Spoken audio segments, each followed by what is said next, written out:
Bismillahirrahmanirrahim. Assalamualaikum warahmatullahi wabarakatuh.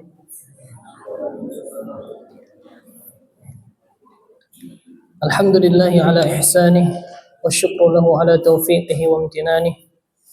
Wa asyhadu an la ilaha illallah wahdahu la syarika lah ta'ziman li sya'nih. Wa asyhadu anna Muhammadan abduhu wa rasuluh ad-da'i ila ridwanih. Sallallahu alaihi wa ala alihi wa ashabihi wa man ittaba bi sunnatihi ila yaumi liqa'i rabbih. Allahumma 'allimna ma yanfa'una wanfa'na bima 'allamtana wa zidna 'ilma. Allahumma inna nas'aluka 'ilman nafi'an wa rizqan thayyiban wa 'amalan mutaqabbalan. Allahumma arinal haqqa haqqan warzuqna ittiba'ah wa arinal batila batilan warzuqna ijtinabah. Amma ba'd.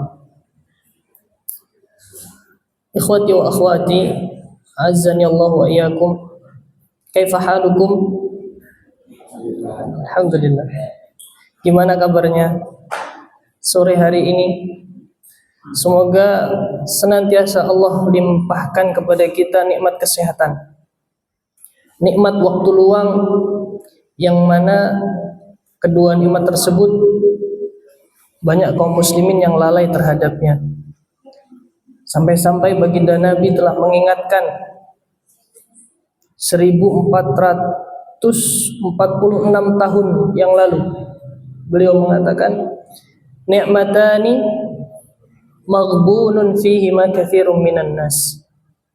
Ada dua nikmat yang manusia itu lalai, terpedaya, lupa akan kedua nikmat tersebut. As-sihhatu wal faragh. Pertama nikmat sehat, yang kedua nikmat waktu luang. Allah berikan nikmat sehat, kita gunakan untuk berbuat taat, bukan berbuat maksiat. Allah berikan kita nikmat sehat, terutama yang muda-mudi, digunakan untuk mendekatkan diri kepada Allah, sehingga ketika dia terbiasa di masa mudanya mendekatkan diri kepada Allah, Allah akan biasakan nanti di hari tuanya juga dekat kepada Allah. Man syaba ala syai'in syabba alaih. Barang siapa yang ketika mudanya dia terbiasa terhadap sesuatu, maka syabba, ketika dia tua rambutnya beruban, maka dia akan terbiasa pada sesuatu tersebut. Sehingga ketika ada nikmat sehat, nikmat Allah berikan kekuatan, kita gunakan dalam ketaatan kepada Allah. Yang kedua nikmat waktu luang, dan Allah tanbih di dalam Al-Quran, fa idza faraghta fasab. Kalau kamu telah selesai dari suatu amalan, maka tegakkan amalan yang lain. Bukan kalau udah, ya udah, sama sekali nggak dilaksanakan lagi. Contoh yang mungkin banyak terjadi di kalangan masyarakat adalah sunnah berkurban. Ketika sudah melaksanakan sekali, padahal dia mampu, tahun depannya nggak kurban lagi. Alasannya kenapa? Ya karena sudah, bukan. Ketika ada kemampuan untuk melaksanakan kurban dan dia mampu, tahun depannya kurban lagi. Karena itu amalan yang mulia pada Idul Adha. Kemudian pada kesempatan kali ini saya akan membahas sedikit tentang tamu yang pasti akan datang. Kalau bagi laki-laki kita tidak ada tamu. Tidak ada tamu dalam tanda kutip. Tapi buat akhwat, mereka ada tamu bulanan. Ya. Tapi ini ada tamu yang akan menimpa siapa saja, yang akan datang kepada siapa saja. Entah itu yang masih kecil, yang sudah tua, yang masih sehat, ataupun yang sudah sakit. Yang dewasa maupun yang muda, yang balita, batita dan lain sebagainya. Semuanya akan kedatangan tamu tersebut. Banyak sekali ayat di dalam Al-Quran yang menjelaskan tamu yang akan datang kepada setiap orang.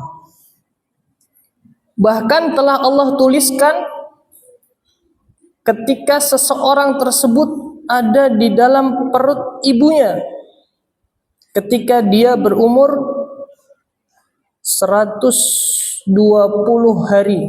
Berapa bulan itu? Berapa? 4 bulan. Ketika umur segitu telah ditulis tamunya ini akan datang. Kapan? Dan tidak ada dari kita yang tahu tamu tersebut. Kalau mungkin para akhwat akan tahu tamu bulanannya akan datang kapan, tahu. Karena itu kebiasaan mereka. Tapi tamu ini tidak ada yang tahu waktunya. Siapa yang mengetahui? Hanya Allah Subhanahu wa taala. Karena itu merupakan hal yang gaib. Allah Subhanahu wa taala dalam surat Luqman, beliau berfirman, "Innallaha 'indahu 'ilmus sa'ah." Sesungguhnya Allah hanyalah Allah yang mengetahui ilmus sa'ah, tentang kiamat. Wa yunazzilul ghaith, dan Allah lah yang menurunkan hujan. Wa ya'lamu ma fil arham, dan Allah mengetahui apa yang ada di dalam rahim. Wa ma tadri nafsum madza taksibu ghada, wa ma tadri nafsum bi ayyi ardin tamut. Dan tidak ada satu jiwa pun yang mengetahui apa yang akan dia kerjakan esok, dan tidak ada satu jiwa pun yang mengetahui di mana dia akan meninggal. Tamu yang kita maksud adalah apa? Kematian. Kematian ini pasti akan menjumpai siapapun, dimanapun. Walau kuntum fi burujim musyayyadah, walaupun kalian di tempat yang sangat tertutup, yang sangat tebal, dilindungi apapun lain sebagainya, pasti akan datang. Itu yang namanya kematian. Pasti akan datang dan menimpa siapapun. Dan dari kita tidak ada yang tahu kapan dia akan datang kepada kita. Apakah ada jaminan ketika orang sakit dia akan meninggal? Tidak ada jaminan. Apakah ada jaminan ketika orang itu sudah sepuh, sudah tua, akan meninggal? Tidak ada jaminan. Bahkan yang kemarin kelihatan sehat, ternyata malamnya ada pengumuman dari masjid, "Inna lillahi wa inna ilaihi raji'un," telah meninggal dunia, pulang ke rahmatullah. Padahal sorenya sehat. Kita lihat bayi lucu, Masya Allah, digendong ke sana kemari, dalam keadaan sehat walafiat. Paginya meninggal.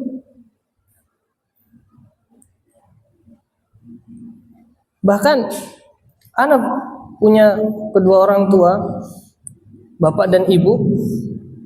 Bapak itu dan ibu jaraknya 10 tahun. Waktu itu bapak sakit parah. Bapak lebih tua 10 tahun daripada ibu. Bapak itu sakit parah pada malam itu. Dan salah satu ketakutan kami, para anak-anaknya, adalah kehilangan orang tua. Itu pasti. Kehilangan orang tua adalah hal yang sangat ditakutkan oleh anak-anaknya. Ketika malam itu, dari jam 11 sampai subuh beliau tidak sadarkan diri. Miring ke kanan muntah, miring ke kiri muntah. Bangun muntah, kamar mandi harus dibopong. Tapi beliau nggak sadar itu. Beliau muntah kiri kanan itu nggak sadar. Sadar-sadar subuh mau dibawa ke rumah sakit. Anak kira itu sudah dekat ajalnya. Karena umur beliau waktu itu sudah di atas 60. Sedangkan dalam hadis, a'maru ummati baina sittin wa sab'in. Umur umatku ini di antara 60 sampai 70. Wa qalilun ma yajuzu dzalik. Dan sedikit orang yang melampaui itu. Beliau umurnya sudah di atas 60. Anak takut sekali kehilangan beliau. Sangat takut. Kami takut sekali. Dan ternyata siapa yang meninggal duluan? Ibu kami yang meninggal duluan. Padahal secara umur tua siapa? Bapak kami. Tapi ternyata yang meninggal duluan ibu kami yang umurnya 10 tahun lebih muda. Tidak ada jaminan yang tua meninggal duluan, tidak. Antum, ana, nahnu, huwa humahum, ya humahunna. Semuanya tidak ada yang tahu kapan akan mati. Dan di mana dia akan mati dan dalam keadaan apa dia meninggal. Siapa yang tahu? Allah Subhanahu wa taala. Dan Allah jelaskan wa ma tadri nafsum madza taksibu ghadan wa ma tadri nafsum bi ayyi ardin tamut. Tidak ada yang tahu tempat kita meninggal dan tidak ada yang tahu apa yang akan kita lakukan besok. Kita berencana nih sekarang malam. Malam ini kita berencana nanti malam saya menghafal Al-Qur'an. Pagi akan saya setorkan kepada ustadz atau ustadzah. Ternyata laqad darallah malamnya meninggal. Kita berencana, Allah yang menentukan. Ternyata rezeki kita sudah habis ketika tamu tersebut datang kepada kita. Dan dalam ayat lain Allah Subhanahu wa taala berfirman, kullu nafsin dha'iqatul maut. Setiap yang berjiwa pasti akan meninggal. Setiap yang berjiwa pasti akan merasakan yang namanya kematian. Kita sebagai manusia, hewan peliharaan yang paling kita sayangi, kucing, kambing dan lain sebagainya, semuanya akan merasakan kematian. Dan kapan itu tidak tahu. Maka dari itu Nabi perintahkan kepada kita untuk mengingat kematian kapanpun dan dimanapun. Dan ada sebagian kaum yang ketika Allah berikan kenikmatan kepada mereka, mereka tidak bersyukur. Sehingga Allah berikan azab kepada dia dan para pengikutnya.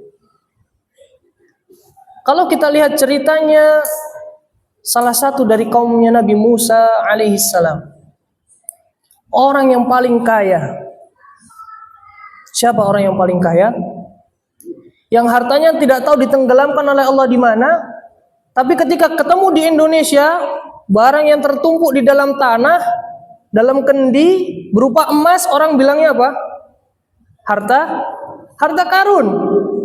Padahal nggak tahu Allah tenggelamkan di mana karun ini. Tiba-tiba hartanya ada di Indonesia, di Jawa, di Sumatera. Ketika ada yang tenggelam di dalam tanah, digali, tahu ini emas.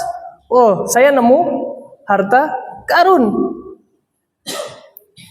Bagaimana karun ini meninggal? Qarun ini meninggal bagaimana?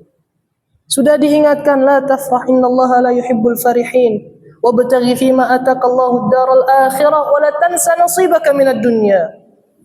Jangan berbangga, Allah tidak suka orang yang terlalu berbangga. Dan carilah dengan apa yang Allah berikan kepadamu daral akhirah, dan jangan lupakan bagianmu terhadap dunia. Kemudian dia masih ngeyel, bilang apa? Innama utituhu ala ilmin indi. Yang aku dapatkan sekarang dari harta ini karena ilmu dariku, ilmu punyaku, karena kemampuanku. Kemudian Allah tenggelamkan dia beserta hartanya. Tidak tahu dia, dalam keadaan jaya-jayanya, kaya-kayanya, semua orang akan ikut pada dia dengan hartanya. Ada jaminan dia akan selamat? Tidak. Allah tenggelamkan dia beserta hartanya dan para pengikutnya. Wal'iyadzubillah. Jadi ini perlu diperhatikan sekali. Tidak tahu kita akan mati kapan dan di mana.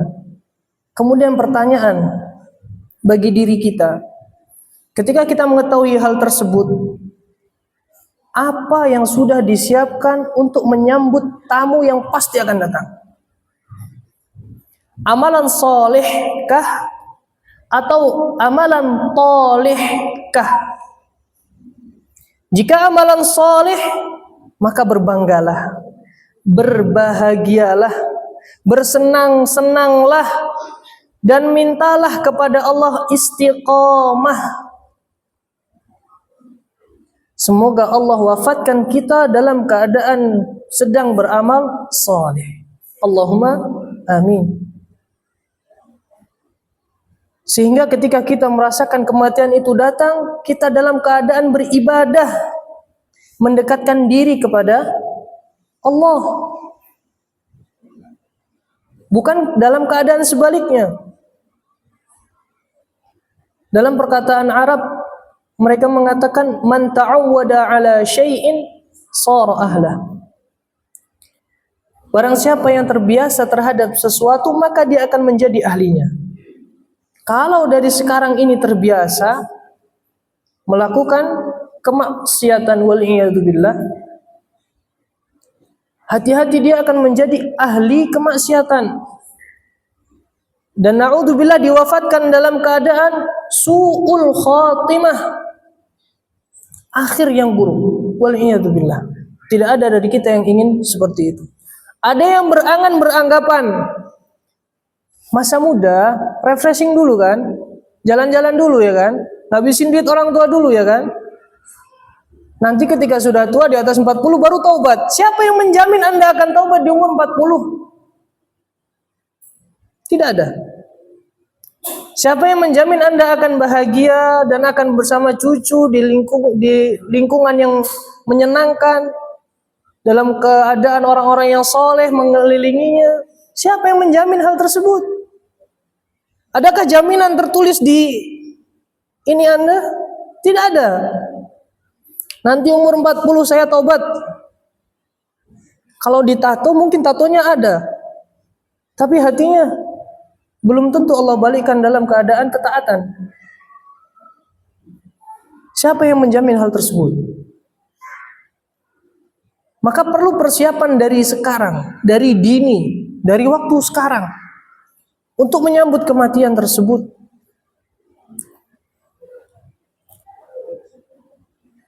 Dalam Al-Quran Allah Subhanahu wa ta'ala berfirman,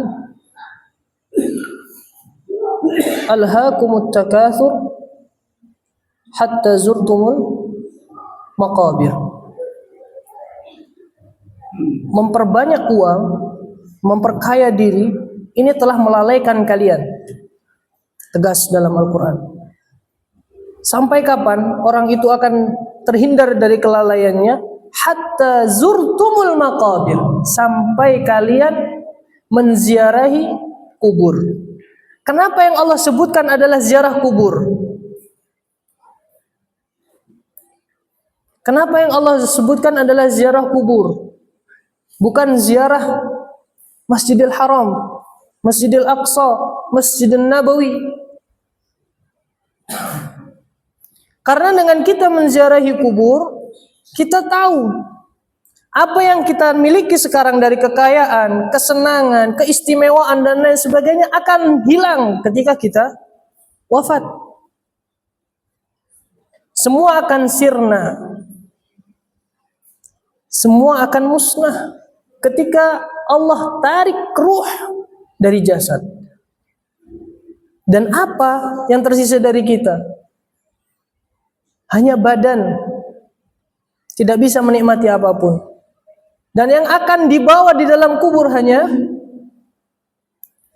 3 lembar kain. Dan mohon maaf sekali, kain tersebut nggak ada kantongnya. Jadi susah mau bawa apa-apa. Udah 3 lembar aja. Mau bawa permen nggak bisa. Kain kafan. Dan mohon maaf, di tempat tersebut tidak ada jendela. Bahkan akan ditutup rapat dengan tanah.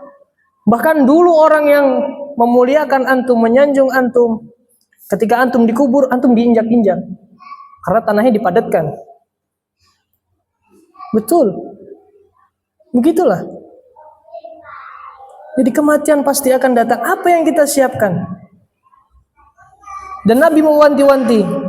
Kata beliau dalam hadis yang diriwayatkan oleh Imam At-Tirmidzi, kemudian juga Imam An-Nasa'i dan juga Ibnu Majah, beliau sallallahu alaihi wasallam berkata, Aktsiru min dzikri hadimil ladzat. Perbanyaklah dari kalian mengingat penghancur kenikmatan. Apa yang dimaksud dengan penghancur kenikmatan? Yakni al-maut, yaitu kematian. Dalam keadaan susah, kita mengingat kematian sehingga kita bisa bersabar. Karena sesusah-susahnya kita pasti akan lebih susah nanti ketika sudah meninggal. Apakah baik atau buruknya nanti lebih berat ketika sudah meninggal. Ketika dalam keadaan senang, kita mengingat maut, bahwasanya kesenangan yang ada sekarang pasti akan sirna setelah kita meninggal. Oleh karena itu Nabi katakan, aksiru min dzikri hadimil ladzat. Perbanyaklah dari kalian mengingat penghancur kenikmatan. Dan Nabi juga memberikan kita contoh, bahkan menyuruh untuk banyak menziarahi kubur. Kata Nabi, kuntu nahaitukum an ziyaratil kubur fazuruha. Dahulu aku melarang kalian untuk menziarahi kubur karena takut dijadikan kuburan itu tempat beribadah.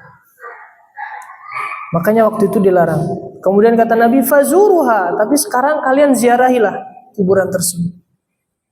Kenapa? Karena menziarahi kubur akan mengingatkan kepada kematian. Maka mungkin yang jarang-jarang menziarahi kubur, sekarang mungkin waktunya dari sekarang sering-sering melihat kuburan. Itu tempat kita nanti. Di sana kita nanti akan berada. Di sana nanti tempat yang mungkin cuma 2 dikali 1. Di sana nanti yang pakaian kita tidak berkantong. Tidak ada harta benda yang akan kita bawa kecuali amalan saleh. Dan apa yang sudah kita siapkan untuk kematian? Kata Nabi, idza matal insan inqata'a anhu 'amaluhu illa min salas. Kalau manusia itu meninggal, akan terputus amalannya kecuali dari tiga hal. Manusia meninggal akan terputus amalannya kecuali dari tiga hal. Yang pertama, sedekatun jariyah. Sedekah yang pahalanya selalu mengalir. Wa ilmun yuntafa'u bihi. Dan ilmu yang dimanfaatkan. Wa waladun salih yad'u lahu, dan anak yang soleh yang mendoakan dia. Taib, dari 3 hal ini mana yang sudah kita siapkan? Sedekah jariyah, sudahkah kita sedekah jariyah yang kita berharap pahalanya ini sampai kepada kita ketika kita wafat nanti? Sedekah yang mungkin digunakan untuk pembangunan masjid, pembangunan pondok, wakaf Al-Quran, dan lain sebagainya, yang kita berharap pahalanya nanti sampai kepada kita ketika kita telah wafat. Sudahkah ini? Kalau belum, kita mulai sekarang. Investasi akhirat. Kemudian wa ilmun yuntafa'u bihi, dan ilmu yang dimanfaatkan, ilmu yang bermanfaat. Adakah anak atau seseorang, saudara, ayah, kakak, adik, paman, bibi, dan lain sebagainya kita ajarkan tentang satu ilmu, satu saja, tapi dia gunakan dalam kehidupan sehari-hari? Adakah teman yang selalu mengajak kita ajak teman, kita ajari dia tata cara sholat yang benar, yang sesuai dengan tuntunan Nabi Sallallahu Alaihi Wasallam, yang diikuti oleh para sahabatnya? Adakah ilmu yang kita ajarkan? Ataukah belum ada? Kalau belum, maka dari sekarang cari. Bagaimana kita memberikan ilmu yang bermanfaat sehingga bisa dipakai oleh orang lain. Dan kalau sudah ada istiqomah, tambah lebih banyak. Tambah lebih banyak ilmu tersebut. Sebarkan seluas-luas mungkin. Kita berharap itu menjadi panenan kita nanti di hari kiamat. Apa yang kita gapai nanti di hari kiamat. Kemudian yang ketiga adalah wa waladun salih yad'u lahu. Dan anak yang saleh yang mendoakan dia. Ini bagian sudah punya anak ya. Karena kita nih para bujang belum. Buat yang sudah punya anak, sudahkah ajari anaknya membaca Al-Fatihah? Hanya Al-Fatihah. Insya Allah gampang Al-Fatihah. Kenapa Al-Fatihah? Karena dia akan menggunakan Al-Fatihah tersebut dalam setiap salatnya. Masya Allah. Kalau anaknya nanti hidup selama 70 tahun, berapa pahala yang sudah kita kumpulkan dari kita mengajarkan Al-Fatihah saja? Sangat banyak. Dan 3 hal ini, Masya Allah, ini bisa didapatkan oleh para guru yang ucapannya digugu dan tingkah lakunya ditiru. Pertama tadi sedekahun jariyah. Sedekah yang paling bagus adalah sedekah ilmu. Guru ini ujung tombaknya kalau sedekah ilmu ini. Jadi untuk para guru, ustaz dan ustazah, semangatlah kalian. Kita semangat untuk mengajari anak didik dalam memahami agama. Itu sedekah kita. Sedekah kita yang kita harapkan itu dapat membantu kita ketika kita di kuburan. Kemudian ilmu yuntafa'u bihi, ilmu yang bermanfaat. Pastikan oleh para guru yang diajarkan adalah ilmu yang bermanfaat. Ilmu tentang akhirat, ilmu tentang mengenal Allah, mengenal Rasulnya. Bagaimana tata cara ibadah yang disunnahkan oleh Rasulnya, bagaimana yang tidak, bagaimana ibadah yang diperintahkan oleh Allah, bagaimana kesyirikan yang dahulu terjadi dan sekarang terjadi. Pastikan ilmu tersebut adalah ilmu yang bermanfaat.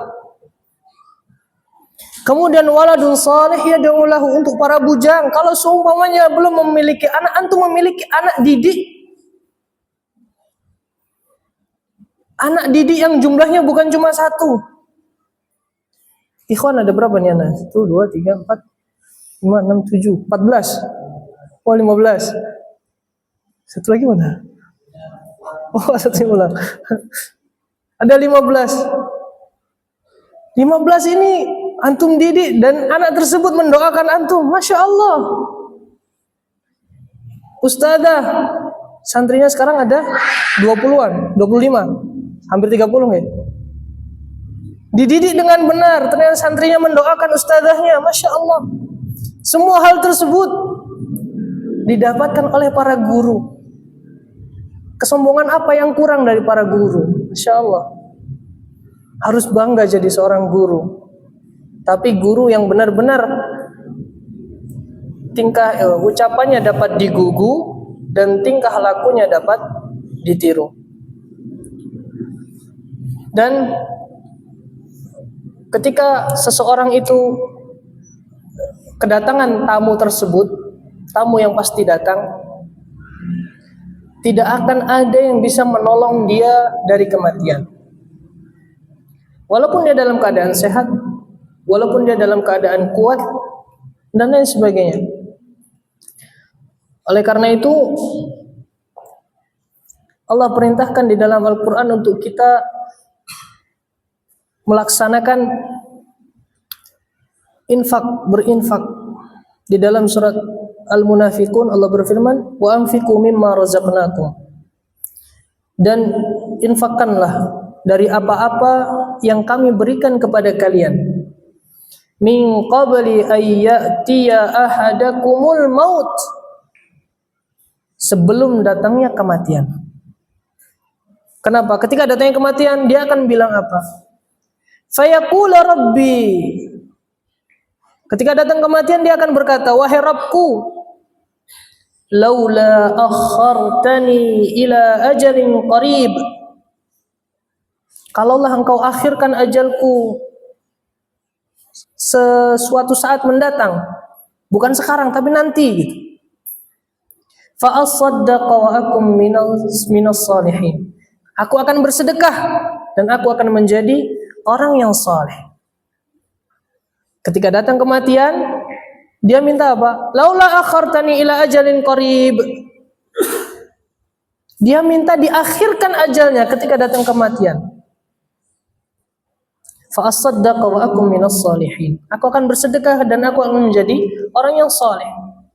Wa la yu'akhirallahu nafsan idza jaa ajaluha.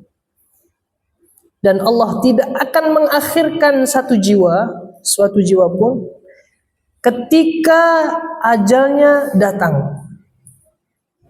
Ketika ajal datang, Allah tidak akan mengakhirkan jiwa tersebut. Waktunya mati, ya, meninggal. Wallahu khabirum bima ta'malun. Allah Maha mengetahui apa yang kalian kerjakan. Maka infak, di awal ayat Allah berikan perintah wa anfiqu mimma razaqnakum. Infakkan. Karena itu akan bermanfaat bagi kita nanti di hari kiamat. Dan ketika Allah turunkan Nabi pertama, Nabi Adam alaihi salam ke muka bumi, Allah bilang apa? Qulna bitu ba'dukum li ba'din adu wa lakum fil ardi mustaqarrun wa mata'un ila hin. Wa lakum fil ardi mustaqarr. Dan bagimu nanti di muka bumi ini adalah tempat kediaman. Wa mata'un ila hin. Dan kesenangan, tapi hanya waktu tertentu. Terbatas, kesenangan kita ini terbatas. Dan kalau kita lihat kesenangan yang terbatas ini Allah jelaskan di surat Al-Hadid, bahwasanya kehidupan dunia ini hanya kesenangan yang terbatas. I'lamu annamal hayatud dunya la'ibun wa lahwun wa zinatun wa tafakhurun bainakum wa takathurun fil amwali wal aulad. Ketahuilah, kehidupan dunia ini hanyalah la'ibun, tempat bermain, hanya tempat bermain. Walahun, bersenda gurau. Wazinatun, perhiasan saja. Watafakhurun bainakum, saling menyombong di antara kalian. Watakathurun fil amwali wal aulad, saling memperbanyak antara harta dan juga anak. Itu kehidupan dunia. Dan itu hanya sementara. Sampai kapan? Sampai ajal datang kepada kita. Kemudian dari hal yang kita sebutkan tadi, introspeksi diri kita itu sangat penting. Sehingga kita siap apabila kematian itu datang menjemput. Kita siap kapanpun dan dimanapun dalam keadaan bertakwa, beribadah, mendekatkan diri kepada Allah Subhanahu wa ta'ala. Ali radhiyallahu anhu pernah berkata, irtahalatid dunya mudbiratan. Dunia itu pergi. Wartahalatil akhiratu muqbilatan. Dan akhirat itu akan datang. Walikulli wahidatin minhuma banun. Dan setiap dari dunia dan akhirat ini memiliki anak. Kata Ali radhiyallahu anhu. Disebutkan dalam Sahih Bukhari. Fakunu min abna'il akhirah. Maka jadilah kalian dari anak-anaknya akhirat. Fa innal yawma 'amalun wala hisab. Karena ketika kita hidup ini kita beramal tapi tidak ada hisab. Atau hisabnya hisab yang ringan. Wa ghadan hisabun wala amal. Dan kalau kita sudah mati, tinggal hisab, nggak bisa beramal. Makanya Ali bilang, jadilah anak akhirat yang sekarang ini bekerja, besok tinggal istirahat. Bukan jadi anaknya dunia yang sekarang melakukan hal-hal sia-sia dan di akhirat disiksa. Ya nggak apa-apa lah disiksa sehari 2 hari di neraka, nggak apa-apa. Masya Allah. Wa kana yawman 'inda rabbika ka alfi sanatin mimma ta'uddun. Satu hari di sisi Rabbmu seperti 1000 tahun. Sebagaimana kalian hitung. Satu hari, ya nggak apa-apa dihisab satu hari. Satu harinya 1000 tahun mau.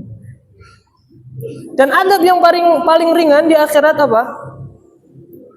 Ditaruh di kakinya jumrotan, 2 kerikil, yaghli minhuma dimagu, yang ditaruh batu di kaki yang mendidih dimag, ubun-ubun, isi otak. Betapa ngerinya. Dan apakah itu yang akan kita bilang ya nggak apa-apa, ya nggak apa-apa sehari 2 hari, masya Allah, waliyadzubillah. Harus kita tanamkan pada diri kita untuk bersiap ketika maut ini datang. Apapun bagaimanapun, dengan amalan yang kita berharap Allah terima amalan tersebut ikhlas, dan dengan amalan yang sesuai dengan tuntunan dan contoh dari Nabi Sallallahu Alaihi Wasallam. Karena dalam hadis kalau amalan itu tidak sesuai sunnah, dalam hadisnya apa?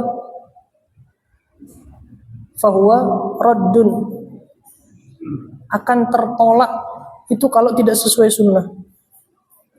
Wal'iyadzubillah. Maka kita berharap semoga Allah wafatkan kita dalam keadaan kita beribadah dan husnul khatimah, dan semoga Allah menjauhkan kita dari perbuatan yang terbiasa, perbuatan kemaksiatan yang menjadi kebiasaan, sehingga kita wafat dalam keadaan su'ul khatimah. Wal'iyadzubillah.